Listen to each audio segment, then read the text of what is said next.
ഇനി നമ്മൾ ഉണ്ടാക്കുന്ന ഒരു റേഷൻ ആട്ടേനെ കൊണ്ട് ഒരു നല്ലൊരു കട്ടിയുള്ള ദോശ. അതിൻ്റെ നമ്മൾ കുറച്ച് ക്യാരറ്റ്, ബീട്രൂട്ട്, ഉള്ളി, പച്ചമുളക് അതെല്ലാം ഇട്ട് നല്ല ഒരു ദോശയാക്കുക. എന്ന് വെച്ചാൽ കുറേ ആൾ പച്ചക്കറി കഴിക്കാത്ത ആൾക്കാരുണ്ടല്ലോ.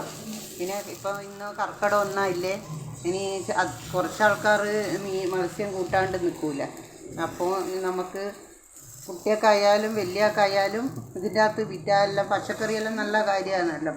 അപ്പോൾ പച്ചക്കറി നല്ല ചെറുമാതിരി ഉരക്കുന്ന ഇതിൻ്റെ അകത്ത് നൈസായി കട്ടാക്കിയിട്ട് അതിൽ ഉരച്ചിട്ട് ഇതിലിട്ട് കൊടുത്ത് നല്ലൊരു കട്ടി ദോശയാണ്.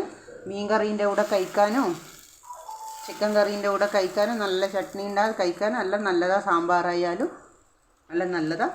ഇങ്ങനെ ഒന്ന് ഉണ്ടാക്കി എല്ലാവരും ഒന്ന് ഉണ്ടാക്കി ട്രൈ ചെയ്ത് നോക്കണം. നല്ലൊരു ടേസ്റ്റാണ്. ഇങ്ങനെയൊരു കട്ടിയിൽ റേഷൻ കടയിലെ ആട്ടേനെ കൊണ്ട് ഉണ്ടാക്കി നോക്കിയാൽ നല്ല ടേസ്റ്റാണ്. ഇത് എന്തായാലും ഒന്ന് ട്രൈ ചെയ്ത് നോക്കുക.